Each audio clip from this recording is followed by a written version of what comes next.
My name is Marin Calloway.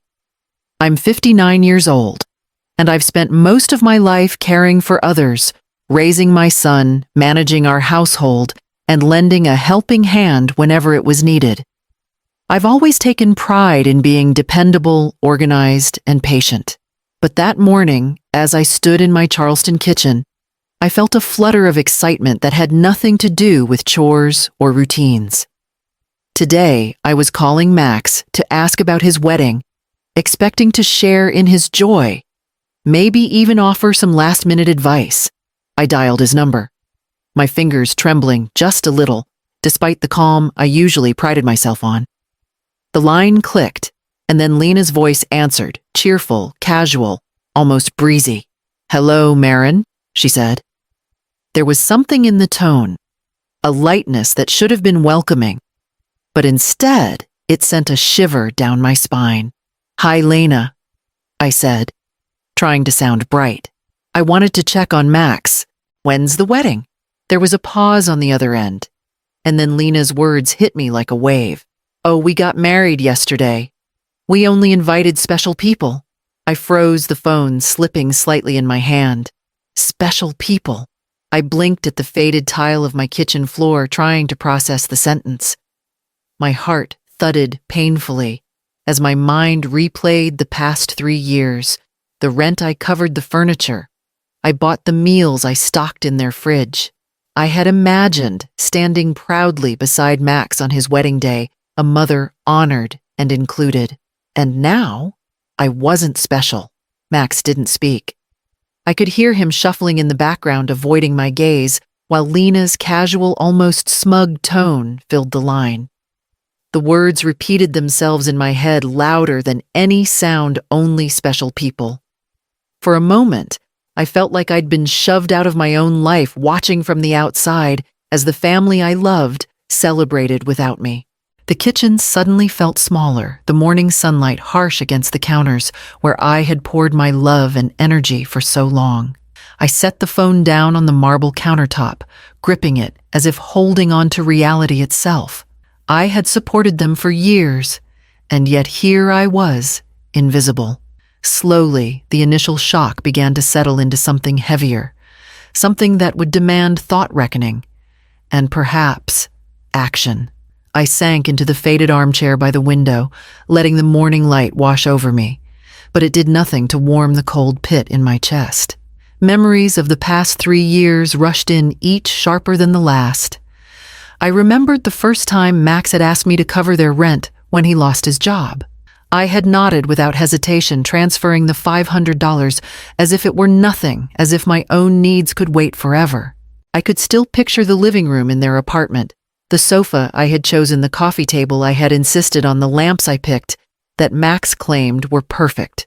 Every piece of furniture carried a trace of me, a silent reminder that I had cared, that I had given without complaint.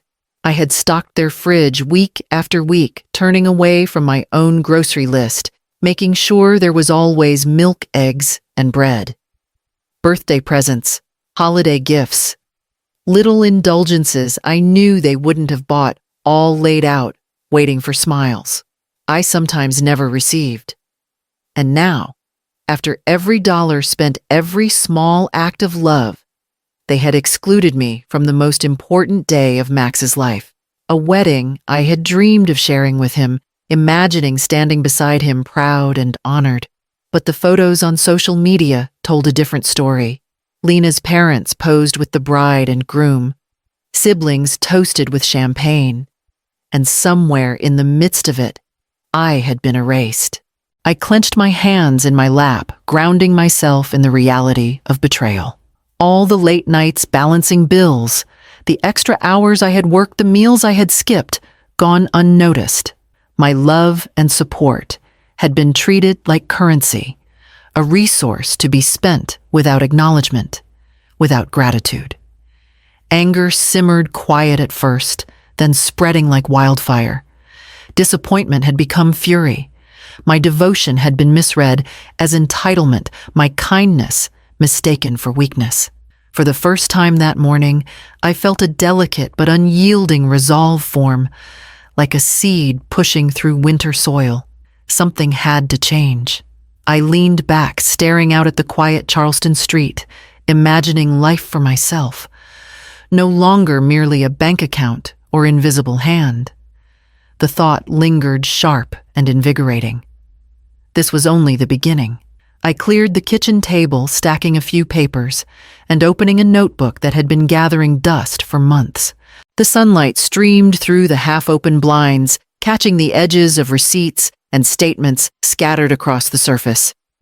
I sat down, pen in hand, and began tallying every dollar I had sent to Max and Lena over the past 3 years. Rent first. 3 years of monthly payments, $500 each, totaling $18,000. My hand trembled slightly as I wrote it down, the number heavier than the weight of the checks themselves. Then groceries, $200 a month for food and household essentials, $7,200. Gifts for birthdays. Christmas anniversaries, at least $3,000. The small emergencies that had cropped up unexpectedly, from broken appliances to car repairs, nearly $2,000 more. And Lena's personal expenses, medical, co-pays, the last-minute purchases I had covered without question, $800. $33,400. Every cent taken from my savings, my hard-earned retirement, the cushion I had built for my own future. And what had it bought me? Gratitude, recognition, no. It had bought comfort for 2 adults who hadn't hesitated to exclude me from the most important day of my son's life. Anger began to bubble beneath the calm exterior I tried to maintain. I thought of the late nights I had worked, the skipped meals, the small pleasures I had denied myself so that Max and Lena could have everything. I had been generous, yes, but I had also been invisible, a silent provider whose worth was measured only in dollars. As I wrote down each sum, the realization settled in, clear and cold. I had been exploited. My love had been transactional. My kindness mistaken for obligation. The betrayal wasn't just in the wedding or the social media posts. It was in every check, every favor, every moment I had given freely, now ignored and dismissed. I leaned back, staring at the numbers as if they were carved into stone, feeling both shock and clarity. The anger was no longer aimless, it was focused. I understood with a precision that left no room for doubt that something had to change. The next step would not be easy, but it would be mine to take. The next morning, I drove to the small branch of the bank I had frequented for decades. The building was familiar, a quiet brick structure on the corner of King Street. But today it felt different, like stepping into a space where I could finally take control. I approached the teller, a young woman with a kind smile, and asked to review my automatic transfers. She led me to a small desk and listened patiently as I explained that I wanted to cancel the recurring payments to my son and his wife. Her eyebrows rose slightly, but she didn't question me. "Of course, Mrs. Calloway," she said, typing quickly, verifying my identity and confirming the account numbers. One by one, the transfers were halted. The lines of money that had flowed steadily out of my account now cut off. I sat back in the chair, watching the final confirmation print from the machine. The numbers on the page felt like a map of my independence, a record that the years of unquestioned support were ending, not because I was cruel, but because I had finally recognized my own worth. As I walked home along the cobblestone streets of Charleston, I thought of all the nights I had stayed up balancing their bills, of the times I skipped my own meals to make sure they had enough. I remembered every phone call, every emergency, every small sacrifice I had made, without complaint. And now, for the first time in years, those efforts were not just for them. They were a reminder of what I deserved for myself. Sitting at my kitchen table that evening, I felt a strange mixture of nervousness and empowerment.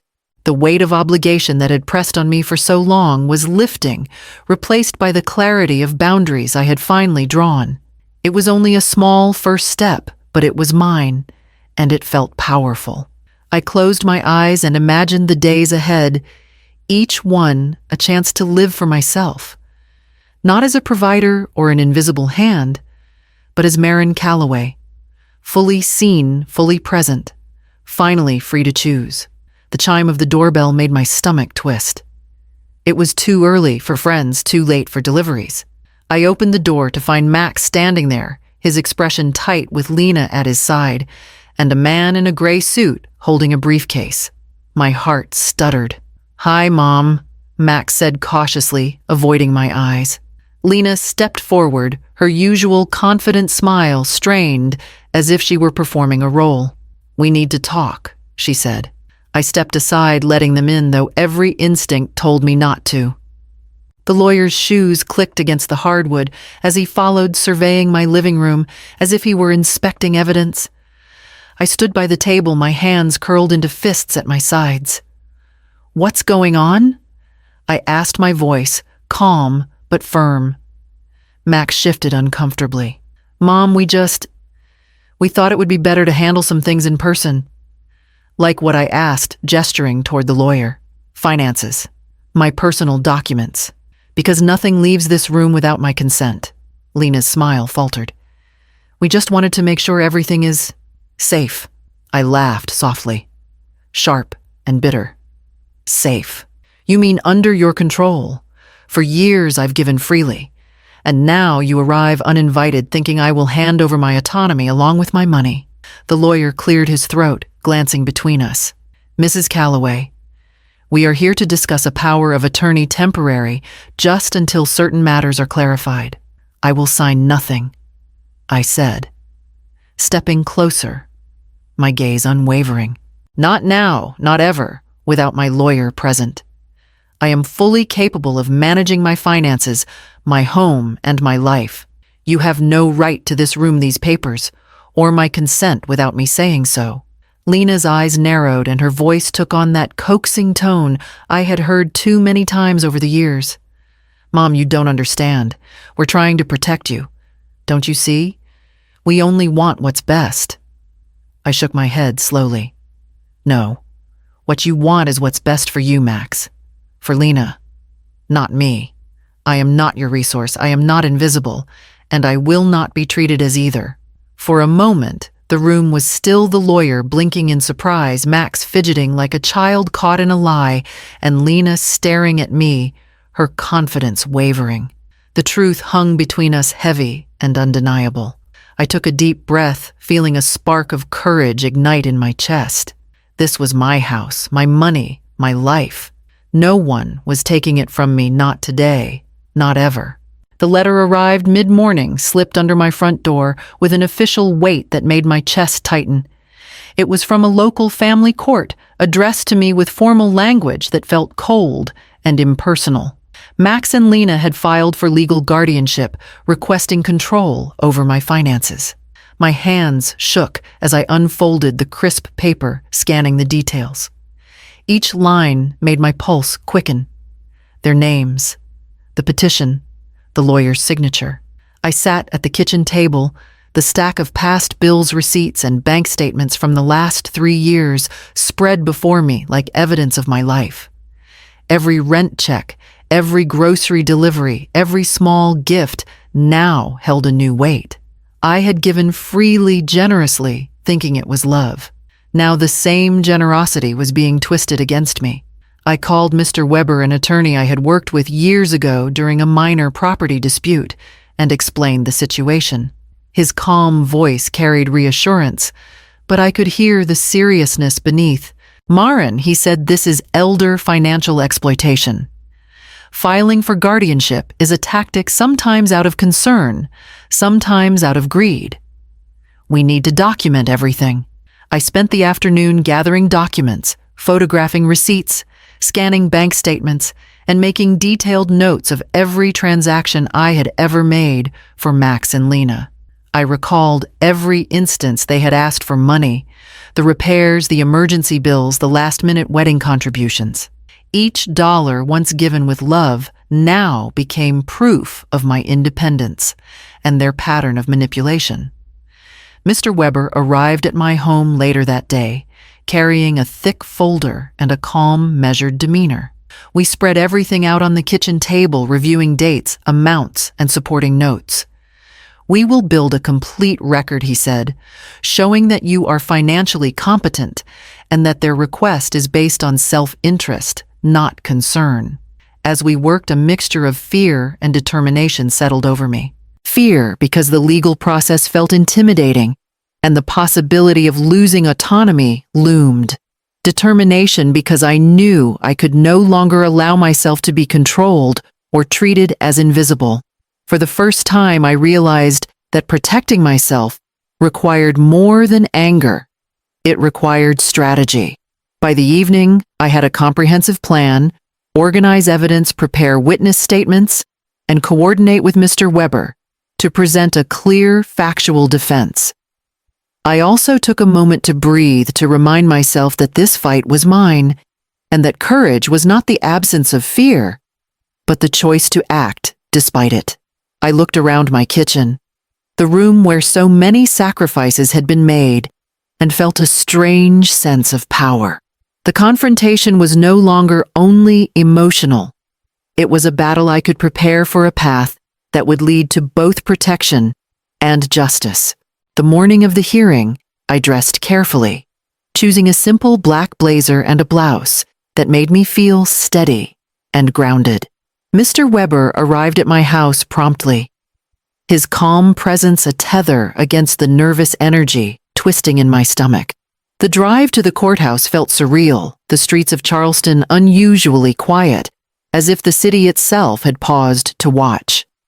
Inside the courtroom, the air smelled faintly of polished wood and anticipation.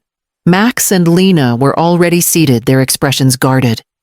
The lawyer from the petition sat beside them, his tone measured and practiced.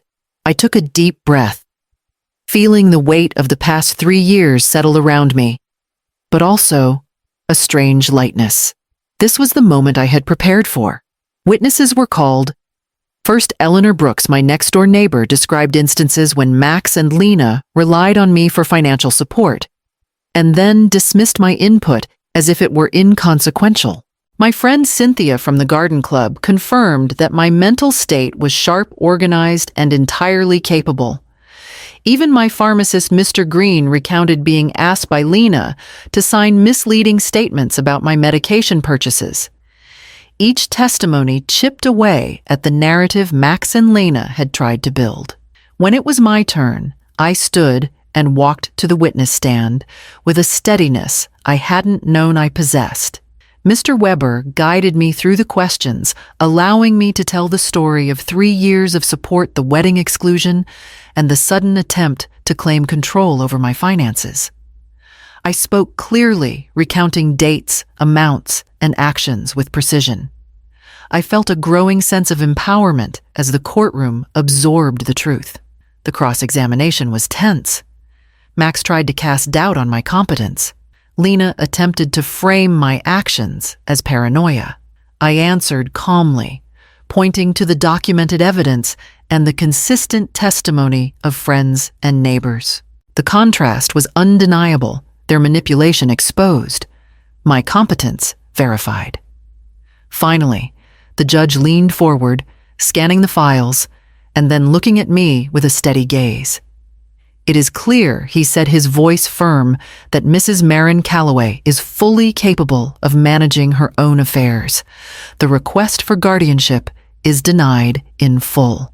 Relief washed over me in waves, mingling with a fierce, joyous triumph. The room seemed brighter somehow, the air lighter, as if the legal affirmation of my autonomy had lifted the weight of years spent invisible. I sat back in the courtroom, my chest still tight with adrenaline, but a radiant calm spreading from my core. For the first time in years, I felt entirely, unquestionably free. The first morning in my new apartment felt like stepping into a life I had long imagined, but never allowed myself to claim. Sunlight streamed through tall windows, illuminating hardwood floors I hadn't walked on in decades. Boxes still lined the walls, but each one carried a sense of possibility rather than obligation. I unpacked, slowly taking my time to arrange the space exactly as I wanted, for the first time making choices entirely for myself. Ethan, the young technician from the security company, arrived mid-morning to install cameras and a modern alarm system. Watching him move through the apartment, carefully setting sensors and testing alerts, I felt a strange mix of relief and empowerment. This was my domain, my life, and no one could intrude without my consent. Afterwards, I ventured to the garden club, reconnecting with friends I hadn't seen in years.